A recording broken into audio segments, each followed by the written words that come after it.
God, it's fucking windy as shit out here. I wonder if you can even hear this. This is a Rode Reporter mic. It says on the box that you can use it in the wind, but there's a lot of wind here, man. A lot of wind and a lot of waves splashing about. Maybe you'll see me get all soaked, you know? You'll see me get all wet. Not for a sexual reason either. Just salt water. Yeah, you know, it's my little goon cave, my little goon cove, I suppose you should call it.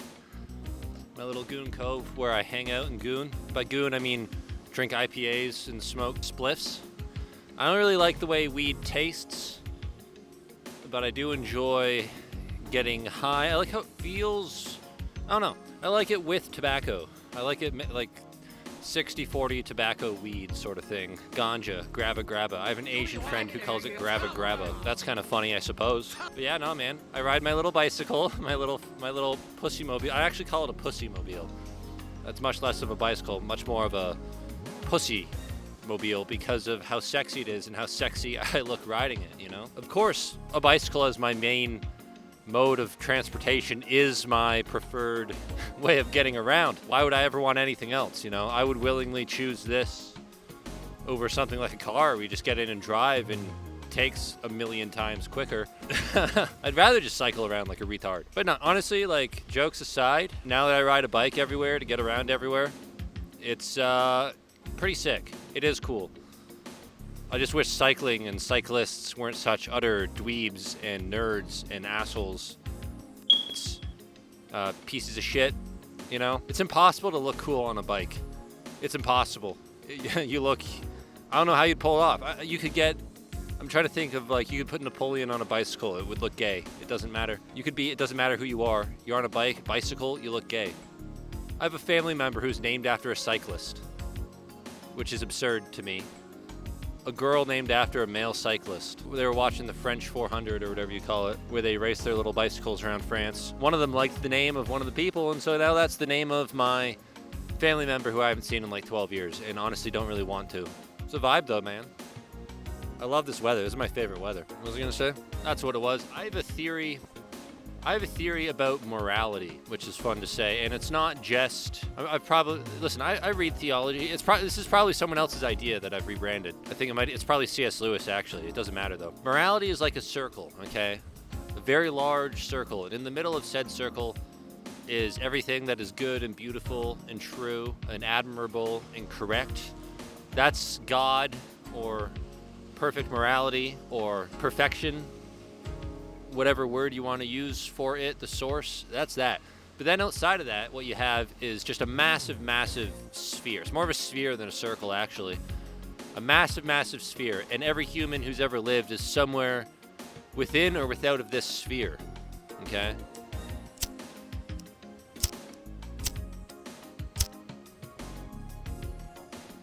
You ever smoke a jazz cigarette, Charlie? But no, every human being who's ever lived is somewhere either within or without of that sphere. Outside of that sphere, you have despicable evil. Within side of that sphere, you have people who are mostly doing good, even if they're failing morally in certain ways. The example I like to use for this is like, imagine a captain in the army. His whole life, he's been an army man through and through.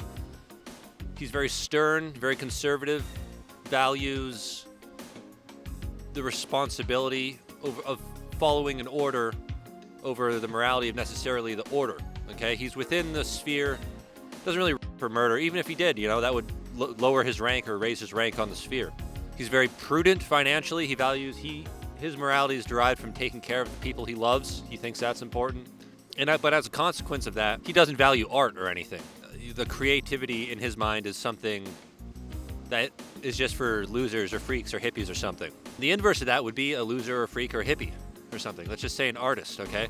Artist hates rules, hates being told what to do. Being under someone else's command, even if it's for a greater good. He's a rebel. He paints. He thinks everyone should express their creativity. As a consequence, doesn't have much of a career. He's very talented, makes great art, but he kind of struggles a lot in certain aspects. Whereas the army captain would struggle to maybe relax or find peace or paint or something. The artist guy finds it difficult to hold down a job. So they both have moral failings, but the problem is they both value their moral heights, their moral winnings, whatever. More so, they think that's more important than their moral failings. more important to take care of your family, in the case of the military officer, than it is to paint. Whereas the artist guy doesn't see the point of living without art, and he just struggles to understand. He thinks the other person is shallow because all he cares about is money and materialism. But what's important with these people, right, is that they're both not terrible people, even if they have their moral failings. They're both within the sphere of good.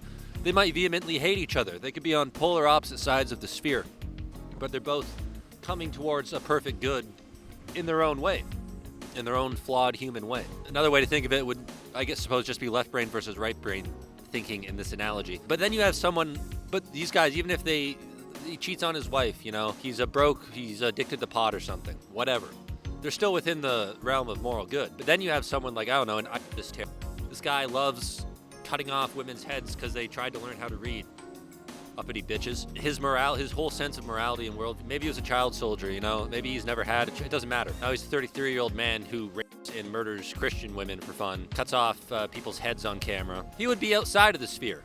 He might even be going away from perfect good, knowingly. It's a universal analogy, which means it's not locked into our time. Some guy, I don't know, I don't want to use maybe during a crusade, some crusaders like raised a village and that was amoral. But in that time period, like killing, death wasn't as uncommon, or the rules of war, the rules of civility, talking to each other were much more harsh, you know. You steal a fish, you get your hand cut off type shit, which has its merits. Morality being timeless, I think that's always been my reason for why the Bible is written so poetically, and why so many things in there, like, you know, the heroes of the Bible will have slaves, and people look at that and they'll tip their fedora and they'll go, see, the Bible supports slavery, in their 20th century liberal sense of morality. But that's just one school of thought. That's just one life that person has lived and grown up in.